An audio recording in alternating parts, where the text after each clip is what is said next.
आणि मग पुढील कार्यक्रम घेतो.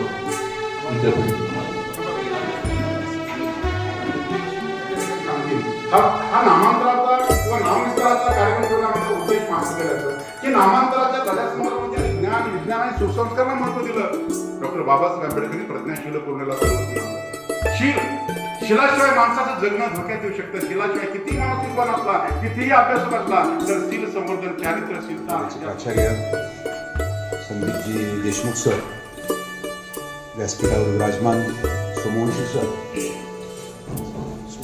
सूर्यलाल यांचे मित्र चव्हाण सर, सर्वच प्राध्यापक वर्ग, कार्यालयाचे निवारी सर असतील किंवा बाकी इतर मंडळी ज्यामध्ये जमीन दिली आणि भूत दिलं. मला वेगळंच त्या ठिकाणी दिसलं, चूक का बरोबर मला माहित नाही, कारण मी संदर्भ थोडासा असलच पाहतोय. सकवाजी तांबे नावाचा एक ढोराचा जो माणूस आहे त्याची वैयक्तिक जमीन आहे. ती जमीन बाबासाहेबांनी खरेदी केली आहे. निजामानं जी काय असेल 12 लाख रुपयाचं कर्ज दिलंय. कर्ज शब्द आहे त्याच्यामध्ये, म्हणजे ना की ती स्वतः कुठल्या प्रकारचं त्यांचा सुद्धा उपकार त्या ठिकाणी नाही आहे. म्हणजे हे वेगळ्या पद्धतीनं अजून तुम्ही ज्यावेळेस पाहता, कारण का एखादं वाक्य ज्यावेळेस आपल्या पुढे येतं तर त्यावेळेला काय होतं की त्या वाक्याची दिशा बदलून जाते. पटकन आपण म्हणतो की यानं असं केलं असेल, त्यानं तसं केलं असेल. आणि मग ते मिलिंद महाविद्यालय जे असेल 1950ला त्या ठिकाणी ज्यावेळेस उभा राहत आहे. आता याचं सुद्धा जर आपण बघितलं मराठवाड्याच्या ज्या भूमीमध्ये आपण पाहतोय तर इथं आपल्याला काही चांगल्या बाबी, आता मी निजामाच्या बाबतीत सुद्धा बोलत असतो, निजामाच्या बाबतीत ज्यावेळेस बोलतोय, जसं इंग्रजांची काही बाजू सांगितल्या तसं निजामाच्या काही चांगल्या बाजू आपल्याला दिसतात. सगळ्याच बाबतीत निजाम खराब असं होऊ शकत नाहीये. एखादा माणूस जे असेल, निजामाचा 1946 पर्यंत जर शासन आपण बघितलं तर ते फार म्हणजे वेगळं दिसतंय मला. जेवढे जे काही अभिलेख असतील, जेवढे रिसोर्सेस असतील, जेवढे तुम्हाला इंग्लंडला दिसतील, जेवढे तुम्हाला पुणे मुंबईला दिसतील, सगळे रिसोर्सेस इथं या निजामाच्या कालखंडात आपल्याला दिसतात. ज्यावेळेस आम्ही तिथल्या आर्काइव्ह मध्ये जातो, छान अशा प्रकारचे रिसोर्सेस. म्हणून निजामाची शिक्षणाची जी पद्धत होती, आता काय आरोप केला जातो की आताच्या शासनावर आरोप काय करणार आहे की या विशिष्ट वर्गाला स्थान दिलंय. ज्यावेळेस निजामाचं तुम्ही पाहतो की जवळपास 875 अधिकारी होते, क्लास 1 क्लास 2 जे अधिकारी होते त्यातले किती आहेत, जवळपास 175च वेगळे, नाहीतर बाकी आपले पाहुणेरावळेच भरणार आहे. तो 16 जिल्हे होते निजामाचे, 16 जिल्ह्यामध्ये 14 कलेक्टर हे आपलेच पाहुणे, 2च बाजूला भरणार आहे. आपल्याला माहित आहे की ज्यावेळेस वाढणारा एखाद्या पंक्तीला जातो, ओळखीच्या माणसाला थोडंसं जास्त देतो, हे कुठेही असतं. मात्र त्यातून आपल्याला त्याचा असणारा आस्वाद कसा घ्यायचा आहे, म्हणून निजामाची जी शासन पद्धती होती तर ती 3 स्तरावरली शासन पद्धती आहे. मी चांगलं काय हे सुद्धा सांगत होतो, कारण ही भूमी कशी तयार झाली तर त्यावेळेला प्राथमिक, माध्यमिक आणि जे काय असेल जी काही शाळेचे स्तर होते उच्च माध्यमिक, तर त्याला तैतानिया, उस्तानिया आणि फोकानिया नाव होतं. म्हणजे त्यावेळेला मदरसे, तैतानिया, मदरसे, उस्तानिया, मदरसे, फोकानिया. आता हे जी काय असेल ती उर्दू शब्द आहेत. आणि त्यातलं त्यात ज्या असणाऱ्या निजामाचे चांगलं मला काय दिसलं, जे आज गरजेचं आहे ते काय गरजेचं आहे. आपण पाहतो की नीतिमत्ता आता खालवर चाललेली आहे. तर त्यावेळेला निजामाचं नीतिशास्त्र, त्याला आपण अकलियत नावाचा एक सब्जेक्ट होता. अकलियत नावाचा सब्जेक्ट, त्याचं नाव होतं अकलियत. आता तुम्ही अकलियत सब्जेक्टचं किंवा या विषयाचं वेगळं वैशिष्ट्य काय आहे तर तुम्हाला इकडं मेरिटमध्ये तुम्ही आलात 5वी 6वी 7वी 10वी जे काय असेल ते, आणि जर तुम्ही अकलियात मध्ये फेल झालात, आता अकलियातला कुठला पेपर नाहीये, नीतिशास्त्राला पेपर नसतो. तो पेपर काय आहे की तुम्हाला तुमचं वर्तन कसं आहे, तुम्ही या शिक्षकाशी कसं वागताय, तुम्ही असणाऱ्या स्मारक जे असेल त्यांचं स्मारक नागपूर या ठिकाणी उभा राहिलेलं आहे. म्हणजे हा जो लढा होता, हा लढा काही तसा सोपा नव्हता. तर तो लढा लढल्यानंतर म्हणजे पवारसाहेबांचं खऱ्या अर्थानं भाग्य आहे. 77ला वसंतदादांना सांगितलं होतं की वसंतदादा याला द्या, दादांनी आश्वासन दिलं होतं, मात्र पुढे कारवाई झाली होती. मग पवारसाहेबांनी 78ला पहिल्यांदा हा ठराव मांडला आणि ठराव मांडल्यानंतर 16 वर्ष उजडली. आणि मग ज्यावेळेस आपण बघितलंय की 1994 आजचाच तो दिवस होता, तो दिवस उजडला. आणि त्या दिवशी काय केलंय की आजचं जे काही नामविस्तार होता तो नामविस्तार त्या ठिकाणी आलेला आहे. म्हणजे प्रस्थापितांना ज्यांना वाटतंय की हे काय आहे, प्रत्येकाच्यातून आपण गुण घेतले पाहिजे. म्हणजे एकंदर शिवरायांची तलवार घेतली असेल, शिवरायांचं जे काही गनिमी कावा घेतला असेल, बाबासाहेबांचे असणारे विचार जे असेल, स्वातंत्र्य समता जे असेल फ्रेंच राजक्रांतीतून आलेली, तर ते विचार या ठिकाणी असणारे आपण घेतले पाहिजेत. आपली लेखणी त्यांच्यापासून घेतली पाहिजे. मी तसं का होऊ शकत नाहीये हा विचार बाबासाहेबांच्या रूपाने आपण घेतला पाहिजे. नाहीतर काय होते की धर्मातली पुढे अवघड असतात. मी बघितलं एक काव्य आहे 17व्या शतकातलं, कांचीच्या व्यंकटाधुरी लिहिलेले काव्य आहे. त्या काव्याचं नाव काय आहे की 56 असणाऱ्या याच्यामध्ये त्यांनी रामायण संपवून टाकले सगळं. त्याचं नाव आहे राधा राज विजय, सॉरी राघव याद वियम, राघव याद वियम. आता या काव्याचं वैशिष्ट्य काय तुम्हाला मी सांगतो. या काव्यामध्ये तुम्ही 56 याच्यामध्ये संपून जात आहे. कसं 156 गुणिले 2 करायचं. आता त्याचा जर श्लोक वाचायला सुरुवात केली तुम्ही, श्लोक वाचता असताना पहिल्यांदा असं वाचत गेला, जिथं श्लोक संपला ते रामायण आहे, आणि तो श्लोक उलटा वाचत आला तर महाभारत आहे. म्हणजे असे कोड्यात टाकणारे असणारी आपली जी जुनी संस्कृती होती, त्याच्याऐवजी हे वाघिणीचं दूध जे काही असेल पिऊन जी मंडळी आता पुन्हा उभा राहिली, 1+1=2 म्हणायला आपण तिथं सुरुवात झाली. कोड्यात टाकण्याची आवश्यकता नाही. नाहीतर व्याख्यानाला उभा राहिल्यानंतर एक ठिकाणी मी सांगितलं होतं की एकूण 3 माश्या होत्या आणि 3 माश्या एका पाठीमागे एक चलत होत्या. पहिली माशी म्हणाली माझ्या मागे 2 आहेत आणि दुसरी माशी म्हणाली माझ्या मागे सुद्धा 3 आहेत. एकूण माश्या किती? आता हे प्रश्न पडला की एकूण माश्या किती, एकूण माश्या किती, एकूण माश्या किती. म्हणलं उत्तर आलं का? ते म्हणले नाही. म्हणलं मग कशा होतील हे 3 माश्या माझ्या मागे? मी म्हणलं शेवटची माशी खोटं बोलली. तर अशा रीतीने एकंदर ज्यावेळेला आपण कोडी जी पडतात आपल्याला, तर ती कुडी सुटवण्याचं काम आपण या ठिकाणी केलं पाहिजे. तरच आपण त्या ठिकाणी पुढे जाऊ शकतो. आणि हे जात असताना आपलं महाविद्यालय जे उभं राहिलेलं मी बघितलं, आपली प्राध्यापकाचे चेहरे मी बघितले आणि कडेकोलचं कॉलेज बघितलं की मला थोडंसं लक्षात येतं की बाबा काय भानगड होते आपल्या इथं. म्हणून मी नेहमी सांगत असतो की मला नोकरी करायला मिळाली, एकच कॉलेज एकच ठिकाणी त्या ठिकाणी नोकरी करायला मिळाली, ते माझं भाग्य आहे. मात्र क्वालिटी आणि क्वांटिटीच्या बाबतीतलं ज्यावेळेस आपण विचार करतो की मला सार्थ अभिमान वाटतो की डॉक्टर बाबासाहेब आंबेडकर ज्यांच्या नावानं मोठं विद्यापीठ आहे आणि त्या विद्यापीठामध्ये रामकृष्ण परमहंस नावाचं एक महाविद्यालय आहे. मी आज नाहीये, 10-15 वर्षापासून जेव्हापासून व्याख्यान सुरू केली की मी सांगत असतो की तुम्हाला जर प्रवेश घ्यायचा असेल किंवा जे काही टिकून ठेवलंय, संस्कृती असेल, अभ्यासक्रम असेल, जे काय असेल ते टिकून ठेवण्याचं काम केवळ आणि केवळ आपल्या महाविद्यालयात टिकून ठेवले. हे जिल्ह्याच्या दृष्टीने भाग्याची गोष्ट आहे. आणि म्हणून मला ज्यावेळेस एक वेगळं पण मी तुम्हाला सांगतो की माझ्याकडे एक स्थळ विचारणा होते बाहेरून की मला सांगितलं की सर एक स्थळ आहे, अशा प्रकारचं स्थळ आहे, BSc BEd काहीतरी मुलगी झाली आहे. मग मला लक्षात आलं की असं स्थळ आहे. मग मी त्यांना सांगितलं की तुम्ही काळजी करू नका, तुम्ही बिनधास्तपणे सोयरी करा, कारण का ती विद्यार्थिनी जी असेल रामकृष्ण परमहंस विद्यालयाची महाविद्यालयाची विद्यार्थी. म्हणजे एवढंच चांगलं पण, कारण मी काही तुमचे ते करत नाहीये, मी सुद्धा माझं खरं तर कमी पण त्या ठिकाणी स्वीकारतोय. मी एका महाविद्यालयामध्ये नोकरी केली आहे, मात्र जे टिकून ठेवलंय, जी परंपरा पहिल्यापासून आतापर्यंत असेल, तर तुम्हाला खऱ्या अर्थानं धन्यवाद या ठिकाणी दिलं पाहिजे. आपण नुसतं पगारीसाठी नाही, आपण झटतोय इथं की काहीतरी संस्कृतीसाठी झटतोय. पगार तर मिळणारच आपल्याला, तर ती संस्कृती टिकवण्याचं काम आपण या ठिकाणी महाविद्यालयाच्या रूपाने इथं करत आहात. तर ते करत असताना माझ्यासारख्याला इथं बोलत असताना भरपूर बोलायला आहे. इथं ज्यांनी आनंद कान्हेरे ज्यांनी जॅक्सनचा खून केला, तर ते आनंद कान्हेरे सुद्धा आपल्या विद्यापीठाचे विद्यार्थी आहेत. म्हणजे असे अनेक अशा प्रकारची माणसं आपण बघितली की आपण मराठवाड्याच्या मातीनं खूप काही मी बघितलं जगाच्या पाठीवर. अनेक देशामध्ये आपल्या मराठवाड्यानं माणसं घडवली आहेत. तर तो घडवण्याचं काम म्हणजे आपण या ठिकाणी करायचं आहे. आणि हे करत असताना आजचा नामविस्तार, म्हणजे नामविस्तार आपल्या मनामध्ये काय ठेवायचं आहे की माझा ज्ञानाचा विस्तार झाला पाहिजे. बाबासाहेबांना रोखतं, बाबासाहेबांचे जे विचार असतील या विचाराला मी पुढे नेण्याचं काम त्या ठिकाणी कसं करता येईल हा विचार माझ्या मनामध्ये सारखाच पाहिजे किंवा असला पाहिजे. आणि म्हणून मला बोलवलं. माझा खरं तर मराठवाडा मुक्ती संग्राम थोडासा पकडीचा विषय असतो, तर हे विषय असताना बाजूला मी मुद्दाम तुम्हाला घेऊन गेलो, कारण नामविस्तार तर आपल्याला माहित आहे, त्याच्यावर तुम्ही भरपूर आपण बोलू शकतो. आणि म्हणून पोचराम कांबळे सारख्या सर्वसामान्य माणसाला ज्यानं स्वतःला सती गेला असं म्हणता येईल वाक्य, तर स्वतःला या ठिकाणी आहुती दिली, अशा असंख्य अशा प्रकारच्या हुतात्म्यांना मी श्रद्धांजली अर्पण करतो. आणि ज्यांनी याच्याच करता काम केलं त्या असणाऱ्या जे दाते असतील तर त्यांनाही या ठिकाणी धन्यवाद देतो. आणि मला बोलवलं, 4 विचार माझे ऐकले, याबद्दल प्राचार्य असतील, चव्हाण सरांनी सर्वांचे या ठिकाणी आभार व्यक्त करून माझ्या वाणीला विराम देतो. जय हिंद, जय महाराष्ट्र. अतिशय मार्मिक अशा पद्धतीनं आपण या ठिकाणी आपले विचार व्यक्त केलेत. आणि खास करून तो विषय सरांनी आता सांगितलेला की तुळजापूरची अवस्था, एक जाधव नावाची मुलगी बैलगाडीत बसून यायची आणि रिव्हर्स बैलगाडी घेऊन ती परत शाळेत सोडायची आणि त्याच पद्धतीने परत त्या गाडीमध्ये बसून. आणि डॉक्टर बाबासाहेब आंबेडकरांनी एक विषय असा सांगितलेला आहे की कुठल्या राष्ट्राला आपण महान मानायचं, ज्या राष्ट्रामध्ये स्त्रियांचं शिक्षण स्वतःहून स्त्रिया पुढे येऊन शिक्षण घेत आहेत ते राष्ट्र महान म्हणायचं किंवा प्रगतीच्या पथावर चाललंय असं म्हणायचं. आणि तेच उदाहरण तुम्ही बरोबर या ठिकाणी चपकल असं प्रमाणात दिलेलं आहे.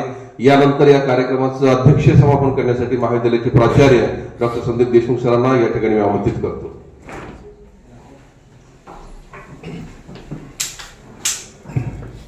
ज्ञान, विज्ञान आणि सुसंस्कार यासाठी शिक्षण प्रसार शिक्षण महर्षी प्रमुख जे डॉक्टर बापूराव साळुंखे, संस्थामाता सुशील देवी साळुंखे, रामकृष्ण परमहंस, ज्या महामानवाने आपल्याला हक्क आणि अधिकार दिले, ते भारतीय राज्यघटनेचे शिल्पकार भारतरत्न डॉक्टर बाबासाहेब आंबेडकर यांच्या स्मृतीस सर्वप्रथम या ठिकाणी विनम्र अभिवादन करतो.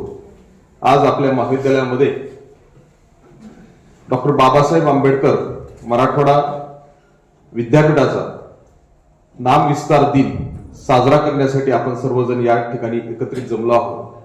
आणि या कार्यक्रमासाठी प्रमुख व्याख्याते म्हणून त्यांना आपण निमंत्रित केलं होतं आणि ज्यांनी अतिशय चांगल्या पद्धतीनं जो काही इतिहास आहे, आपल्या मराठवाड्याची शैक्षणिक जडणघडण कशा पद्धतीनं झालेली आहे आणि त्यानंतर नामांतराचा आढावा घेऊन आपण आपला रोल कशा पद्धतीने या ठिकाणी निभावला पाहिजे या संदर्भात सविस्तर मार्गदर्शन केलं. असे प्रसिद्ध इतिहासकार आणि तसं बघायला गेलं तर आपल्या परिवारातील सरांना म्हणायला हरकत नाही, कारण सरांनी आपल्या लायब्ररीचा अतिशय छान पद्धतीने या ठिकाणी उल्लेख केला. तिथले सजग वाचक असणारे आदरणीय डॉक्टर सतीश कदम सर, आपल्या ज्युनियर विभागाचे उपप्राचार्य आदरणीय सूर्यवंशी सर, आपले स्टाफ सेक्रेटरी तसेच कार्यक्रम प्रमुख VH चव्हाण सर. आज आपण आपल्या विद्यापीठाचा नाम विस्तार दिन साजरा करतोय. आजचा जो आपण कार्यक्रम या ठिकाणी पाहिला, प्रामुख्याने दोन गोष्टी आपण पाहिल्या की प्रास्ताविकामध्ये साखरे सरांनी चांगल्या पद्धतीनं जी काही नाम विस्ताराची चळवळ होती, नामांतराची आपल्याला म्हणावं लागेल, नामांतराची जी चळवळ होती ही सविस्तर या ठिकाणी मांडली. कशा पद्धतीनं त्यानंतर नामविस्तार झाला त्यासाठी म्हणून ज्या सर्व शूरवीरांनी असेल, जसं की आपण आताच सांगितलं, कांबळे असतील, तसेच गौतम वाघमारे असतील नांदेडचे, ही सर्व ही मंडळी आहेत ज्यांनी यासाठी आपलं रक्त सांडलं, आहुती दिली. या सर्व वीरांना मी आणखीन या ठिकाणी सर्वप्रथम विनम्र असं अभिवादन करतो. निश्चित सर, ज्यावेळेस आपण नामविस्ताराचा विचार करतो, तुम्ही आता आपली जी निजाम काळापासून शैक्षणिक व्यवस्था आहे, कशा पद्धतीचं वातावरण होतं हे सर्व या ठिकाणी मांडलं. त्याचबरोबर सातत्यानं आपण एक गोष्ट देखील मराठवाड्याच्या बाबतीत बोलत असताना म्हणतो की मराठवाडा ही संतांची भूमी आहे आणि या संतांच्या भूमीत आपण या ठिकाणी वावरतोय. आणि हा नामविस्तार देखील कुठं झालाय तर तो मराठवाड्याच्या संतांच्या भूमीतच झाला. आणि इथं ज्यावेळेस आपण विचार करतो, सगळ्या गोष्टी पाहतो, वाचन करत असताना एक प्रामुख्यानं गोष्ट लक्षात येते की संत विचार देखील या ठिकाणी आहे आणि या पद्धतीच्या गोष्टी सुद्धा या ठिकाणी झाल्या की कुठेतरी कॉन्ट्रोवर्सी आपल्याला या ठिकाणी दिसून येते. आणि याचं ज्यावेळेस आपण मूळ शोधायला लागतो त्यावेळेस आपल्याला एक लक्षात येतं की जी आपली रीत आहे, परंपरा आहे, ज्या मराठवाड्यानं आपल्याला जे घालून दिलेलं आहे, ज्या पद्धतीनं आपली शैक्षणिक व्यवस्था आहे, त्या व्यवस्थेमध्ये काम करत असताना आपण कुठंतरी आपण हा ट्रॅक सोडतो. कारण तसं बघायला गेलं तर 1959ला या विद्यापीठाची स्थापना झाली, मराठवाडा विद्यापीठ हे नाव झालं आणि त्यानंतर एक अपेक्षा म्हणजे खरं तर भारतरत्न डॉक्टर बाबासाहेब आंबेडकरांचं नाव या विद्यापीठाला मिळणं ही खूप खूप मोठी गोष्ट आहे. कारण या नावामुळं विद्यापीठाचा जो आहे नावलौकिक त्या ठिकाणी वाढलेला, लक्षात असू द्या. त्यामुळे हे नाव त्या ठिकाणी मिळणं सहजासहजी ही गोष्ट त्या ठिकाणी होऊ शकली असती. ती गोष्ट आपण करण्यासाठी प्रामुख्यानं त्या ठिकाणी पुढाकार त्या मराठवाड्यातल्या जनतेनं घेणं हे आवश्यक होतं. ठीक आहे, आता आपण त्यानंतरचा देखील जो काळ पाहतोय, त्यानंतर जी विद्यापीठाची जडणघडण झालेली आहे आणि जडणघडण झाल्यानंतर आत्ताचा देखील काळ आपण पाहतोय.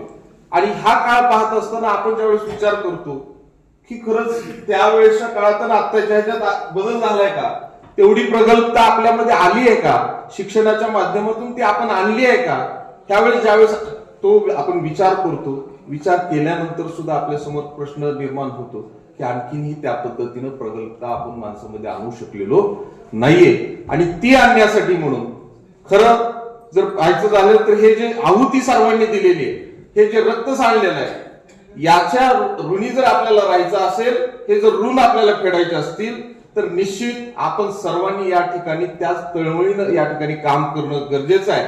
आणि त्या कामातून ही जी मानसिकता आहे, कारण आपण सर्वजण जे आहेत ते शिक्षण क्षेत्रात काम करणार आहेत, आणि मला वाटतं ह्यात जर बदल घडवायचा असेल तर शिक्षण सोडलं तर दुसरं कुठलंही माध्यम याच्यासाठी उपयुक्त आहे असं मला वाटत नाही. त्यामुळं शिक्षण क्षेत्राच्या माध्यमातूनच आपण हा बदल त्या ठिकाणी घडवू शकतो, आणि त्या ठिकाणी येतो आपल्या प्रत्येकाचा रोल. आणि हा रोल आपण या ठिकाणी जर चांगल्या पद्धतीनं निभावला, जी काही आपली संस्कृती आहे, जो काही विचार डॉक्टर बाबासाहेबांनी आपल्या सर्वांना दिलेला तो तळागाळापर्यंत पोहोचवून, आणि या विद्यापीठाचं नाव कशा पद्धतीनं आपल्याला उज्ज्वल करता येईल. आता तुम्हाला सांगायचं झालं तर आम्ही वावरत असताना आपण सर्वजण डॉक्टर बाबासाहेब आंबेडकर मराठवाडा विद्यापीठाचेच विद्यार्थी. सरांनी तर सुरुवातीलाच रेफरन्स दिला की ते प्रेरणास्थान कशामुळे आहे. मला माहिती नव्हतं सर की आपण डायरेक्ट 17 नंबर फॉर्म भरून पुढे इकडे प्राध्यापक झालाय, म्हणजे कुठल्याही पद्धतीनं कॉलेजला त्या ठिकाणी नसताना देखील सर या ठिकाणी प्राध्यापक झाले.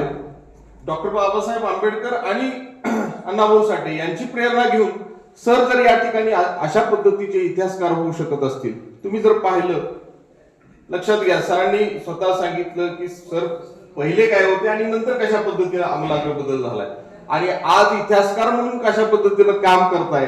जे रेफरन्सेस सर सांगत होते, तुम्ही बारकाईने जर पाहिलं असेल तर प्रत्येक गोष्टी रेफरन्स नव्हती, प्रत्येक गोष्टीचा उलगडा हा रेफरन्स नव्हता. त्या पद्धतीनं आपण देखील या ठिकाणी काम करणं गरजेचं आहे. आणि निश्चित सर आपल्या कार्यातून आज जे आपण पाहतोय, या ज्या डिग्रीला आहे, सगळ्या गोष्टीला जे आहे ते महत्व प्राप्त करून द्यायचं काम आपल्या माध्यमातून झालं. ज्यावेळेस आम्ही देखील या विद्यापीठात शिकत होतो, ज्यावेळेस आम्ही पुण्याकडे जायचो, दुसरीकडे जायचो, त्यावेळेस आम्हाला विचारलं जायचं की तुम्ही कुठल्या विद्यापीठाचे. आम्ही सांगायचो डॉक्टर बाबासाहेब आंबेडकर मराठवाडा विद्यापीठाचे. त्यावेळेस सांगितल्यानंतर पहिल्यांदा बघायचा दृष्टिकोन वेगळाच असा. ज्यावेळेस आम्ही नेटसेटचं प्रिपरेशन करत होतो त्यावेळेस, आणि ज्यावेळेस आम्ही ज्या परीक्षेची तयारी करत होतो, तयारी केल्यानंतर त्या ठिकाणी त्या परीक्षेत सर्वात जास्त विद्यार्थी हे डॉक्टर बाबासाहेब आंबेडकर मराठवाडा विद्यापीठाचे उत्तीर्ण झाले. त्यावेळेस आम्ही दाखवून दिलं की आम्ही कुठल्या विद्यापीठाचे, डॉक्टर बाबासाहेब आंबेडकर मराठवाडा विद्यापीठाचे. माझा सांगायचा एकच उद्देश आहे की आता जो त्याग झालाय, जे रक्त सांडलं गेलेलं आहे, हा एक भाग झालेला आहे. पण आता इथून पुढे जर आपल्या विद्यापीठाचं नाव आपलं मोठं आणखीन करायचंय, निश्चित ते नामांतरानंतर ते खूप मोठं झालेलं आहे. पण आपण देखील आपल्या परीनं, आपल्या कर्तृत्वानं, त्याचबरोबर आपल्याकडे जो विद्यार्थी घटक येतो त्याला देखील तेवढं प्रगल्भ बनवून, त्याला यशस्वी करून, त्याला तेवढ्या मोठ्या पातळीवर न्यायचं जे कार्य आहे, आपण हे केल्यानंतर निश्चित आणखी विद्यापीठाचं आपण नाव या ठिकाणी मोठं करू शकतो. आणि मला वाटतं या दिनी आपण सर्वजण ही जी गोष्ट आहे, हे या गोष्टीचा स्वीकार करून आपापल्या परीनं हे नाव कसं मोठं करता येईल यासाठी प्रयत्न करूया, अशी अपेक्षा या ठिकाणी व्यक्त करतो. आणि सरांनी सांगितल्याप्रमाणे आज 14 जानेवारी सुट्टी आहे, बरेच जण जायची काही आहे, त्यामुळं जास्त वेळ न लावता या ठिकाणी पुन्हा एकदा आपल्या सर्वांना या नामविस्तार दिनाच्या खूप खूप हार्दिक शुभेच्छा व्यक्त करतो. त्याचबरोबर आज मकर संक्रांती आहे, त्या मकर संक्रांतीच्या देखील आपल्या सर्वांना या ठिकाणी शुभेच्छा व्यक्त करतो. सर आमच्या विनंतीला मान देऊन आपण या ठिकाणी आला. सविस्तर हा जो इतिहास आहे, म्हणजे सरांचं उदाहरण तर मी बऱ्याच आपल्या विद्यार्थ्यांना खास करून देत असतो, कारण जो गाळीव इतिहास आहे सरांचं चॅनल आहे, गोष्टी कशा पद्धतीनं म्हणजे सहजासहजी विद्यार्थी सुद्धा त्या गोष्टी करू शकतो आणि त्यातून त्याच्यामध्ये आमूलाग्र बदल होऊ शकतो. आपण या ठिकाणी आलात, आमचं आमंत्रण स्वीकारलं, आम्हाला मार्गदर्शन केलं, त्याबद्दल मी आपले या ठिकाणी आभार व्यक्त करतो आणि या ठिकाणी थांबतो. धन्यवाद.